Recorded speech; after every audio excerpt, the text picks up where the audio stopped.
Hello students, हम अपने previous lecture के अंदर जो है क्लास +1 का यूनिट नंबर 1 का चैप्टर नंबर 2 डिस्कस कर रहे थे और हम मेजर टॉपिक की बात कर रहे थे, that is dimensional analysis. Dimensional analysis में जो टाइप 1 प्रॉब्लम है, टाइप 1 प्रॉब्लम में हमें सिर्फ ये चेक करना होता है कि अगर किसी भी एक यूनिट से दूसरे यूनिट सिस्टम में हमें जाना हो तो उसको कैसे मूव करवा सकते हैं, वो मेथड की बात हम कर रहे थे। ठीक है, तो हम उसी मेथड की एक और एग्जांपल आज डिस्कस करेंगे। तो जैसे फॉर एग्जांपल डायमेंशनल एनालिसिस हमारे टॉपिक का नाम है, जिसकी टाइप 1 प्रॉब्लम हम कर रहे हैं, डायमेंशनल एनालिसिस। डायमेंशनल एनालिसिस में जो टाइप 1 प्रॉब्लम्स हम डिस्कस कर रहे हैं उसमें हमें क्या करना होता है कि कन्वर्जन, टाइप 1 प्रॉब्लम में कन्वर्जन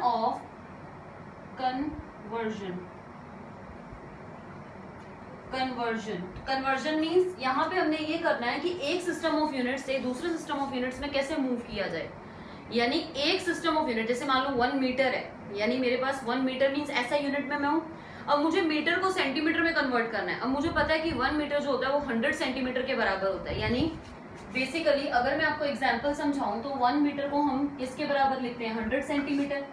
अब ये मीटर जो है it is a unit of length, और सेंटीमीटर भी क्या है, यूनिट ऑफ लेंथ ही है। अगर मैं लेंथ का डायमेंशनल फॉर्मूला लिखूं तो वो क्या होगा, m0l1t0। ठीक है, इस सिस्टम में। और अगर ये सिस्टम है मेरे पास SI और ये सिस्टम जो है वो क्या है, CGS। ठीक, और लेंथ का डायमेंशनल फॉर्मूला अगर मैं CGS सिस्टम में लिखूं तो भी वो क्या होगा, m0l1t0। यानी सिंपल सी बात ये है कि जब भी हम किसी एक सिस्टम ऑफ यूनिट से दूसरे सिस्टम ऑफ यूनिट्स में मूव करते हैं, ठीक है, तो हमारे पास जो फिजिकल क्वांटिटी है उसके अंदर कोई चेंज नहीं आता, पहली बात।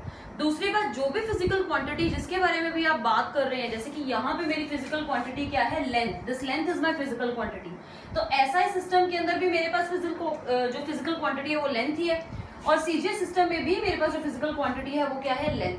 दूसरी बात ये है कि फिजिकल क्वांटिटी का डायमेंशनल फॉर्मूला जो है वो एक सिस्टम से दूसरे सिस्टम में जाते हुए चेंज नहीं होता।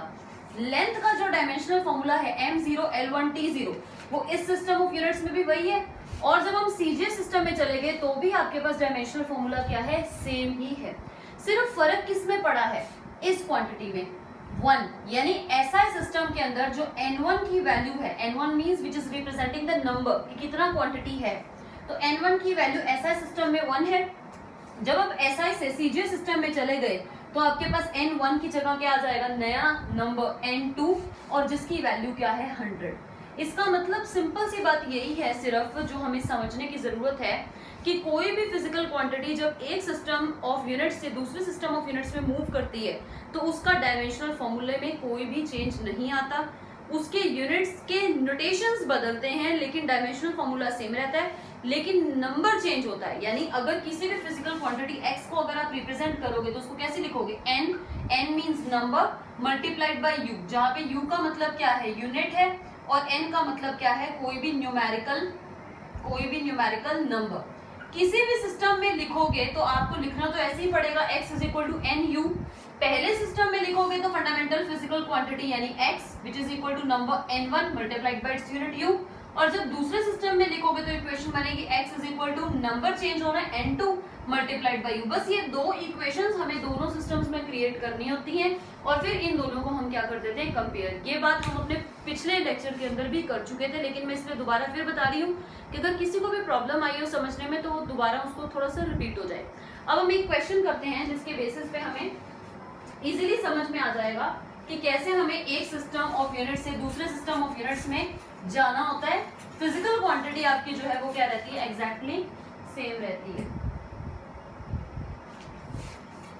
ये क्वेश्चन मैंने आपको एज असाइनमेंट भी दिया था, ठीक है, कन्वर्जन का यही वाला क्वेश्चन जो मैं अब करवाने लगी हूँ। तो जिनसे भी हो गया that is very very good, और जिनसे भी नहीं हुआ है ये क्वेश्चन वो प्लीज एक बार इसको फिर से देख लें। टाइप 1 प्रॉब्लम ही हम कर रहे हैं, इसके बाद हम टाइप 2 पे चलेंगे। तो एक एग्जांपल को सॉल्व कर लेते हैं। जैसे कन्वर्ट की क्वेश्चन है आपके पास, कन्वर्ट 5 जूल इनटू अर्ग।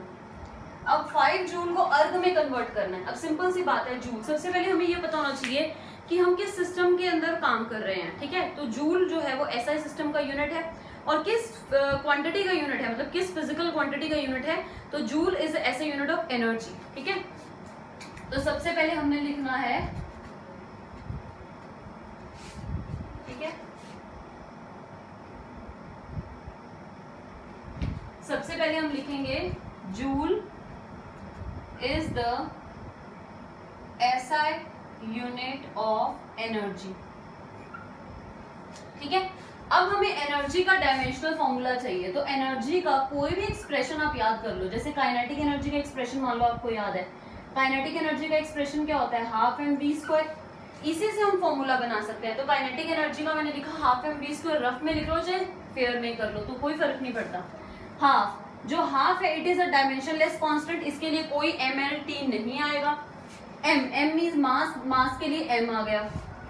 वेलोसिटी, v मींस वेलोसिटी, और वेलोसिटी का यूनिट क्या होता है, मीटर पर सेकेंड, और उसका क्या हो रहा है यहाँ पे, स्क्वायर।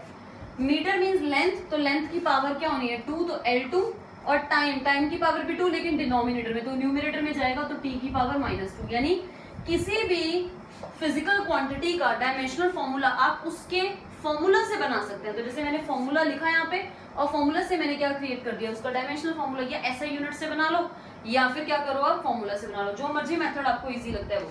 अब आपने क्या करना है, सबसे पहले पता कर लिया जूल इज ऐसा यूनिट ऑफ द एनर्जी, और उसका डायमेंशनल फॉर्मूला लिखा। अब आपने पावर्स देखनी है, m की पावर को a कहते हैं, l की पावर को b, और t की पावर को c। तो यानी तो a की वैल्यू मेरे पास क्या आ गई है 1, b की वैल्यू क्या है 2, और c की वैल्यू क्या आ गई है -2। ठीक है, उसके बाद मैंने यहाँ पे हेडिंग डालनी है SI यूनिट, यानी SI यूनिट नहीं सॉरी SI सिस्टम, क्योंकि SI सिस्टम में आपको दिया हुआ है और CGS में आपने जाना है। तो लिखेंगे SI सिस्टम, और दूसरी तरफ हम डाल देंगे CGS सिस्टम। ठीक है, और यहाँ हमने बोर्ड को डिवाइड कर लिया, तो बीच में एक लाइन, क्योंकि एक सिस्टम से दूसरे सिस्टम के बीच में चाहे लाइन लगाओ चाहे ना लगाओ, दैट डजंट मैटर।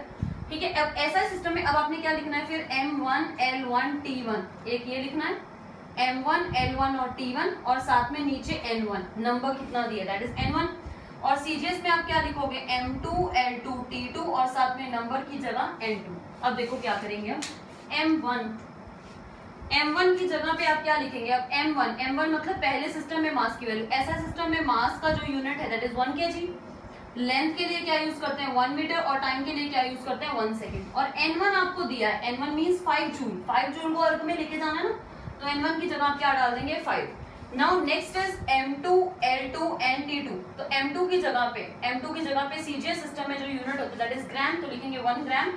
लेंथ के लिए लिखेंगे हम 1 सेंटीमीटर, और टाइम के लिए हम लिखेंगे 1 second. Then N2 we have to find it, तो I am placing here at question mark, कि मुझे फाइंड आउट करना है। अब वही बात मैंने आपको समझाया था कि किसी भी फिजिकल क्वांटिटी, अब हम पहले कंपैरिजन करके एक फॉर्मूला क्रिएट कर लेते हैं, ताकि नेक्स्ट जितने भी प्रॉब्लम्स करें हम डायरेक्टली फॉर्मूला ही यूज करेंगे N2 को फाइंड आउट करने का।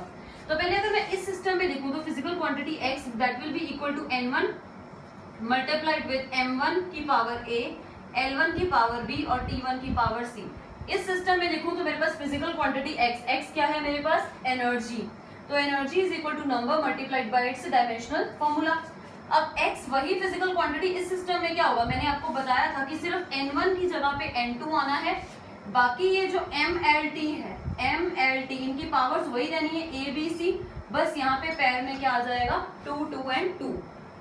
अब दोनों ही जो हैं वो x यानी सेम फिजिकल क्वांटिटी के लिए दो इक्वेशंस है, तो आपने इन दोनों इक्वेशंस को इक्वेट कर देना है, बराबर कर देना है। तो आपके पास आएगा N1 into M1 power A, L1 power B, T1 power C, और इज इक्वल टू, ठीक है पार्टीशन लाइन रख कर दी मैंने, is equal to N2 into M2 power A, L2 power B, और T2 पावर C। आपने ऐसे लिख देना, ठीक है अंडरस्टूड। अब आपने N2 फाइंड आउट करना है, तो हमें फॉर्मूला क्रिएट करना था ना, तो N2 फाइंड आउट करने के लिए हमने क्या करना है, बाकी सारे फैक्टर्स को इधर लेके जाना है। तो इधर मैंने N2 रहने दिया एज इट इज रिटेन्ड, तो N2 that is equal to N1, और ये बन गया M1 अपॉन M2 की common power A, L1 upon L2 की कॉमन पावर B, और T1 अपॉन T2 की कॉमन पावर C। तो ये जो हमने क्रिएट कर दिया है, मैं दोबारा इसको रीराइट कर रही हूँ, जो हमने अब फॉर्मूला क्रिएट कर दिया है, कि आपको बार बार ये स्टेप्स रिपीट करने की जरूरत नहीं है। जब भी आपको N2 फाइंड आउट करना हो, आपने जस्ट यही राइट डाउन करना है कि N2 किसके बराबर होता है, N1 bracket M1 upon M2 power A, L1 upon L2 power B, और T1 upon T2 power C। बस आप अब ये फॉर्मूला याद रखेंगे क्योंकि अब डायरेक्टली ये पार्टीशन बनाने के बाद, मतलब जो मैंने ये बाउंड्री क्रिएट की है, ये वाला इतना पार्ट करने के बाद, अब जब भी आप क्वेश्चंस करेंगे 3 स्टेप्स आपको करने की जरूरत नहीं है। इतना पार्ट करने के बाद डायरेक्टली यूज दिस फॉर्मूला, ठीक है। तो मैंने एक बार आपको समझा दिया कि किस तरीके से वो फॉर्मूला आया। हर क्वेश्चन में हमें फॉर्मूला बनाने की जरूरत नहीं है बार बार। आप डायरेक्टली ये पार्टीशंस लिखे SI CGS N2 निकालने के लिए राइट दिस इक्वेशन ओनली। अब वैल्यू सब्स्टिट्यूट करते हैं, तो N2 is equal to N1 की value is given to be 5, value substitute की 5 ब्रैकेट। अब M1 upon M2, see the value of M1 is 1 kg and the value of M2 is 1 gram. तो सभी values को substitute करते जाओ। तो M1 की जगह 1 kg, याद रखना है कि आपको साथ में यूनिट भी पुट करना है, कि ये नहीं कि आप 1/1 लिख दें, right the SI unit also along with it. Power A, अब A की पावर कितनी है यहाँ पे 1, वैल्यूज डाल दें 1। अब L1 की जगह 1 metre upon 1 centimetre, again don't forget to write the units, ठीक है। पावर B दैट इज 2, फिर 1 सेकेंड अपॉन 1 सेकेंड और पावर कितनी -2, सेकेंड से सेकेंड कैंसिल। अब यूनिट सेम करोगे, जब तक यूनिट सेम नहीं होंगे तब तक आप यूनिट्स को कैंसिल नहीं कर सकते। तो लिखेंगे 5 multiplied with 1000 gram upon 1 gram, power तो इसकी 1 है। 100 सेंटीमीटर अपॉन 1 सेंटीमीटर, पावर क्या है 2, और ये तो 1 हो ही गया, क्योंकि जब कैंसिल ही होगी टर्म, सेकंड से सेकंड यूनिट्स कैंसिल, और 1 की पावर -2 करोगे तो इट विल रिमेन 1। तो ग्राम से ग्राम अब कैंसिल होगा, सेंटीमीटर से सेंटीमीटर अब कैंसिल होगा, याद रखनी है चीज। Now it becomes 5 multiplied by, एक तो 1000 आया और 100 का पावर 2 है, यानी 100 मल्टीप्लाइड 100 2 टाइम्स। अब नाउ काउंट द पावर्स, यानी ऑफ 10, यानी जीरोस 1 2 3 4 5 6 एंड 7। तो your answer is 5 multiply 10 raise to the power 7, यानी N2 का आंसर आपके पास क्या आ गया 5 multiply 10 raise to the power 7, जो आपको फाइंड आउट करना था। तो अब आप वीडियो को क्या करो, एक बार पॉज करो, और वीडियो को पॉज करने के बाद इस क्वेश्चन को जो है वो राइट डाउन कर लो एक बार अच्छी तरह से, ठीक है। आई होप आपको ये समझ में आ गया होगा। बहुत ही इजी टाइप का प्रॉब्लम है, दैट इज टाइप नंबर 1। अब हम मूव करते हैं टू द टाइप 2 प्रॉब्लम्स, ठीक है। टाइप 1 प्रॉब्लम में हमारे पास क्या था कि एक सिस्टम ऑफ यूनिट से हमें दूसरे सिस्टम ऑफ यूनिट्स के अंदर मूव करना होता है, यानी to convert any physical quantity from one system of the units to the another system of units. This was our type 1 problem. अब टाइप 2 प्रॉब्लम में आपने क्या करना है, using dimensional analysis you have to check whether the given formula is correct और not. ये आपको कोई भी एक इक्वेशन दी होगी, यानी कोई भी एक फॉर्मूला दिया होगा, उस फॉर्मूला को आपने डायमेंशनली चेक करना है कि क्या वो फॉर्मूला डायमेंशनली करेक्ट है या नहीं। तो कोई 2 एग्जांपल्स जो है हम इसकी कर लेते हैं सिंपल सी, और फिर हमें पता लग जाएगा कि किस तरीके से इस तरह के क्वेश्चंस को आपने अटेम्प्ट करना है। Now we are moving to the type 2 problems of dimensional analysis. Type 2, to check correctness of any physical relation, physical या एनी इक्वेशन लिख दो या एनी फॉर्मूला लिख दो, कुछ भी लिख दो, एनी इक्वेशन लिख देते हैं। चलो वैसे तो एनी फॉर्मूला लिख सकते हैं, ठीक है। अब जैसे ये इक्वेशन हमने काइनेमेटिक्स की बहुत बार पढ़ी है, v is equal to u plus a2। चलो अब पहला क्वेश्चन हम यही करते हैं कि क्वेश्चन ये है कि check whether the given equation which is v is equal to u plus at is correct और नॉट यूजिंग डायमेंशनल एनालिसिस। कि आपको चेक करना है कि ये इक्वेशन इज करेक्ट है और नॉट, और वो भी कैसे, यूजिंग द डायमेंशनल एनालिसिस। अब मेथड क्या है, ठीक है। अब देखते हैं हम मेथड क्या है। सोल्यूशन में आपने क्या करना है, सबसे पहले आपने लेनी है लेफ्ट हैंड साइड LHS। अब लेफ्ट हैंड साइड में आपके पास एक ही टर्म है, दैट इज v। तो लेफ्ट हैंड साइड में हमने v को लिखा, v को हमने डाल दिया ब्रैकेट के अंदर, क्योंकि v आपके पास जो है दैट इज रिप्रेजेंटिंग वेलोसिटी। तो मैं इसको कंप्लीटली लिख रही हूँ कि ये क्या फिजिकल क्वांटिटी है, वेलोसिटी है। अब वेलोसिटी का ऐसा यूनिट आपको पता है, मैं रफ में कर रही हूँ ताकि आपको क्लियर हो जाए डायमेंशनल फॉर्मूला कैसे निकाला। अब हमें वेलोसिटी का ऐसा यूनिट पता है, वेलोसिटी का ऐसा यूनिट क्या होता है, मीटर पर सेकंड। मीटर मींस लेंथ और सेकंड मतलब टाइम भी आ रहा है, ठीक है, बट मास नहीं है। तो इसका डायमेंशनल फॉर्मूला क्या होगा, m0 l1 और t पावर -1। t -1 इसलिए क्योंकि सेकंड जो है वो किस में चल रहा है, डिवाइड में। तो पहला हमने काम किया, लेफ्ट हैंड साइड सॉल्व किया। लेफ्ट हैंड साइड में since we are only having one term, तो यानी एक ही वेरिएबल है हमारे पास, तो हमने उसको लिख दिया, कंप्लीट होगी हमारी left hand side. Now we will move to the right hand side. In the right hand side we are having the 2 terms which are in addition with each other. Means एक term तो है आपके पास u, और दूसरा जो term है that is a, जिसके साथ प्रोडक्ट में क्या चल रहा है t, है ना। तो अब इनके डायमेंशनल फॉर्मूलाज लिखेंगे। तो पहली term that is you, you का मतलब भी यहाँ पे क्या है, वेलोसिटी है, चाहे वो वेलोसिटी इनिशियल है लेकिन फिजिकल क्वांटिटी तो वेलोसिटी है, यानी यू को मैंने लिखा वेलोसिटी कंप्लीट करके, that is equal to velocity का तो सेम ही यूनिट है which is m0 L1 t - 1, अभी हमने निकाला मीटर पर सेकेंड से। और यहाँ पे a मल्टीप्लाइड बाय t क्या है, a का मतलब क्या है एक्सेलरेशन, ठीक है, और t का मतलब क्या है आपके पास टाइम। अब एक्सेलरेशन का अगर मैं लिखूं तो एक्सेलरेशन का जो यूनिट होता है वो क्या होता है, मीटर पर सेकेंड स्क्वायर। अगर मीटर पर सेकेंड स्क्वायर एक्सेलरेशन का ऐसा यूनिट है तो मीटर के लिए l आया और पर सेकेंड स्क्वायर मतलब t की पावर -2। तो एक्सेलरेशन के लिए अगर लिखें तो ये बनेगा m0 L1 t की पावर -2 और साथ में टाइम है तो टाइम के लिए क्या लिखेंगे m0 L0 t power 1, time है ना, तो t की पावर 1।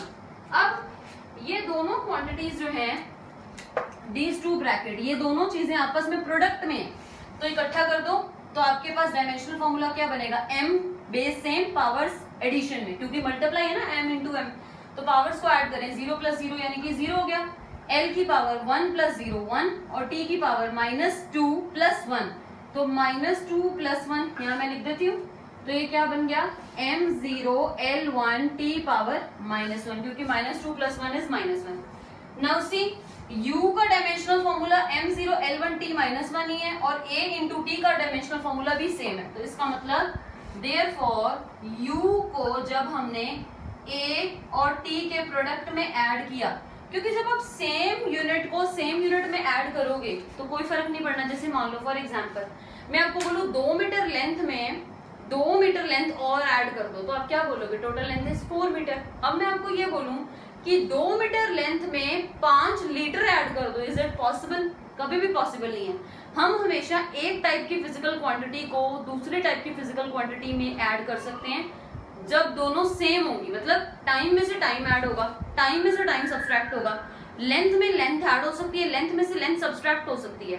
कभी भी आप लेंथ में से टाइम को सब्सट्रैक्ट नहीं कर सकते या लेंथ में आप टाइम को ऐड नहीं कर सकते, मतलब मल्टीप्लाई आप कर सकते हैं। कोई भी दो डिफरेंट फिजिकल क्वांटिटीज को आप मल्टीप्लाई कर सकते हैं, डिवाइड भी कर सकते हैं, लेकिन ऐड हमेशा वही दो फिजिकल क्वांटिटीज होंगी जो सेम होंगी। जैसे अगर मेरा वेट 60 है और आपका वेट 30 है तो टोटल वेट हम दोनों का जो मिला के हो गया दैट इज 60 + 30 दैट मींस 90, है ना। तो हम ऐसे ही एडिशन करते हैं, मतलब सेम फिजिकल क्वांटिटी, अगर मेरा 60 है आपका 30 है, दोनों को सब्सट्रैक्ट करें तो आंसर इज 30 kg। तो वेट में से वेट सब्सट्रैक्ट हो सकता है, वेट में वेट ऐड हो सकता है, लेंथ में लेंथ सब्सट्रैक्ट हो सकती है, लेंथ में लेंथ ऐड हो सकती है। मल्टीप्लाई हम किसी भी दो फिजिकल क्वांटिटीज को कर सकते हैं, डिवाइड भी हम किन्हीं भी दो डिफरेंट फिजिकल क्वांटिटीज को कर सकते हैं, लेकिन एडिशन एंड सब्सट्रैक्शन हमेशा ही सेम फिजिकल क्वांटिटीज का होगा।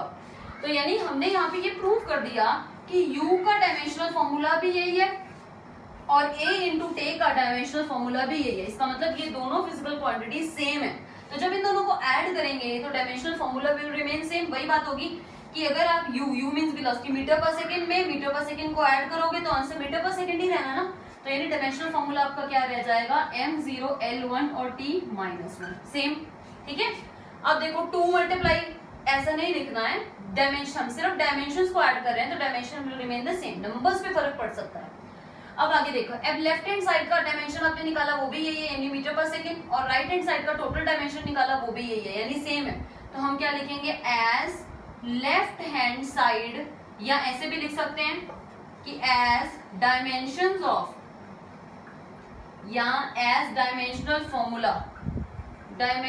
Formula of left hand side is equal to right hand side, कि लेफ्ट हैंड साइड का डायमेंशनल फॉर्मूला और राइट हैंड साइड का डायमेंशनल फॉर्मूला बिल्कुल सेम आया है। तो therefore given equation v is equal to u plus at is correct, कि ये जो इक्वेशन है, ये आपकी जो इक्वेशन है v is equal to u plus at, it is dimensionally correct. तो आई होप आपको ये एग्जाम्पल बहुत आराम से समझ में आ गई होगा, बहुत ही इजी टॉपिक है। जो टाइप 2 प्रॉब्लम है वो तो बहुत ही ज्यादा इजी है। तो एक बार आप वीडियो को पॉज करें और ये वाले क्वेश्चन जो है उसको अच्छी तरह से नोट कर लें। Now we are moving to the next problem. अब नेक्स्ट क्वेश्चन की तरफ चलते हैं।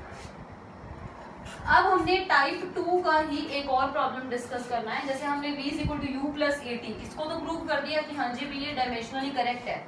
अब टाइप 2 का एक और प्रॉब्लम जो है हम डिस्कस कर लेते हैं। Again we are taking a kinematics equation, हम काइनेमेटिक्स इक्वेशन को ही ले रहे हैं फिर से। ये मेरा रफ वर्क है तो इसमें मैं फॉर्मूलाज निकालना चाहूँ तो यहाँ पे इस साइड पे मैं फॉर्मूलाज निकाल लूंगी।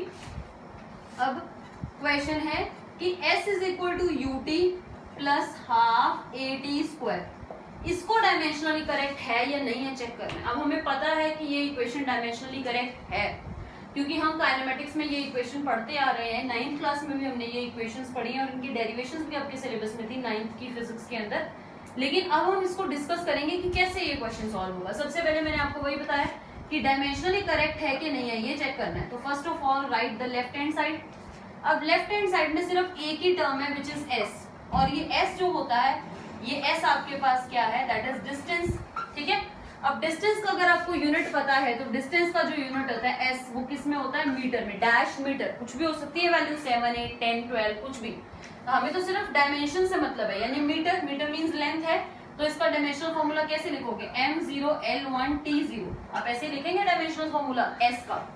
नाउ अब हम चलते हैं, अब लेफ्ट हैंड साइड में देखो सिर्फ एक ही टर्म थी दैट वाज S ओनली। अब राइट हैंड साइड पे चलते हैं, राइट हैंड साइड। अगर राइट हैंड साइड पे चले, अब आपके पास दो अलग अलग टर्म्स हैं, इन दोनों को अलग अलग सॉल्व करो। पहले इन दोनों को अलग अलग से सॉल्व करके चेक करो कि इस टर्म का, पूरी टर्म का और इस पूरी टर्म का जो डायमेंशनल फॉर्मूला है वो सेम है कि नहीं। अगर सेम होगा तभी वो ऐड हो सकते हैं, नहीं तो नहीं ऐड हो सकते। अब राइट हैंड साइड में पहली टर्म मैंने ये उठानी है तो मैंने इसको लिखा u और t का प्रोडक्ट, जिसमें u जो है वो मेरे पास क्या है, वेलोसिटी, वेलोसिटी, और t जो है वो मेरे पास क्या है, टाइम। ठीक है, वेलोसिटी का मैं आपको पहले पिछले एग्जांपल में भी समझा चुकी हूँ, दैट इज मीटर पर सेकंड। ऐसा यूनिट है तो मीटर पर सेकंड के लिए क्या लिखेंगे, M0 L1 T पावर -1। ठीक है, पर सेकंड हो गया। और t टाइम, टाइम के लिए अकेला M0 L0 और t। अब दोनों को प्रोडक्ट करना है तो यानी base same m, powers add होंगे क्योंकि मल्टीप्लाई है ना, m m, base same, power 0 + 0 0, l base same, ठीक है, l 1 + 0 दैट इज 1, और t पावर -1 प्लस यहाँ पे 1। अब -1 में 1 ऐड करोगे तो आंसर क्या बन जाना है, 0। तो आगे यहाँ पे u इंटू टी पार्ट हमने सॉल्व कर लिया। अब u इंटू टी के बाद हाफ AT को सॉल्व करें। तो अब अगर हम सॉल्व करेंगे हाफ A और t स्क्वायर, ठीक है।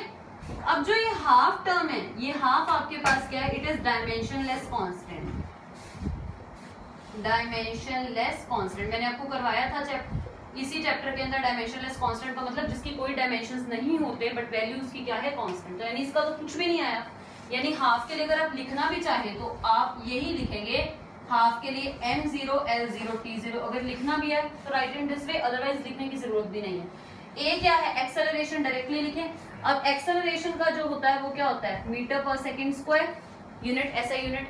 तो यानी ये क्या बनेगा, M0 L1 और t की पावर -2, क्योंकि पर सेकंड स्क्वायर जो है वो डिवाइड में चल रहा है। ठीक है, उसके बाद अगेन t है, t मींस टाइम, टाइम का स्क्वायर है, ये याद रखना है। M0 L0 तो t की पावर 2 आएगा क्योंकि यहाँ पे फॉर्मूला में टाइम का क्या चल रहा है, स्क्वायर। अब बेस सेम पावर्स को ऐड करते जाओ तो यानी M0 + 0 + 0 0 हो गया, L पावर 0 + 1 + 0 1 हो गया, t पावर 0 + -2 + 2 तो -2 + 2 यानी अगेन क्या हो गया, 0। ठीक है, अब ध्यान दें u इंटू टी, एक टर्म जो हमने निकाली इसका डायमेंशनल फॉर्मूला ये निकला M0 L1 T0, दूसरे टर्म हाफ AT स्क्वायर, इसका डायमेंशनल फॉर्मूला भी हमारा सेम ही निकला है, सेम निकला है और दोनों इस फॉर्मूला में एडिशन में है। तो अगर दोनों का डायमेंशनल फॉर्मूला सेम है तभी हम दोनों फिजिकल क्वांटिटीज को ऐड कर सकते हैं। जैसे पहले मैंने आपको अभी बताया, लेंथ में लेंथ ऐड हो सकती है, मास में मास ऐड हो सकता है। सब्सट्रैक्शन भी हमेशा दो सेम फिजिकल क्वांटिटीज का ही हो सकता है, डिफरेंट का नहीं। कोई दो डिफरेंट फिजिकल क्वांटिटीज को आप मल्टीप्लाई कर सकते हैं, डिवाइड कर सकते हैं, लेकिन एडिशन एंड सब्सट्रैक्शन हमेशा सेम का ही पॉसिबल होगा जिनके यूनिट्स सेम है। यानी u और t का और हाफ AT स्क्वायर का अगर यूनिट सेम आया है तो देयरफॉर इनके एडिशन का यूनिट यानी u into T plus half AT square, जब इनको ऐड करेंगे, दो सेम फिजिकल क्वांटिटीज को ऐड करेंगे, जैसे मेरे मास में आपका मास ऐड करेंगे तो टोटल मास लिखेंगे तो केजी ही ना, सिर्फ नंबर पे फर्क पड़ना है। यानी ये वाली चीज और ये वाली चीज जब ऐड होंगी तो रहेंगी तो सेम, सिर्फ यहाँ पे न्यूमेरिकल नंबर डिफरेंट होगा जिससे हम अभी डील नहीं कर रहे हैं। तो यानी आपका यूनिट क्या बन जाएगा, m0 l1 और t0। तो राइट हैंड साइड का जो टोटल आपने डायमेंशनल फॉर्मूला निकाला वो ये है m0 l1 t0, और लेफ्ट हैंड साइड का डायमेंशनल फॉर्मूला भी m0 l1 t0 है। तो यानी तो फिर क्या लिख देंगे एक लाइन कि as dimensional formula of left hand side is equal to right hand side. ठीक है, तो देयरफॉर करें कि जो भी आपको रिलेशन दिया हुआ है वो डायमेंशनली बिल्कुल क्या है, एक्यूरेट है। ठीक है, तो एक बार आप वीडियो को पॉज करें और इस क्वेश्चन को राइट डाउन कर लें।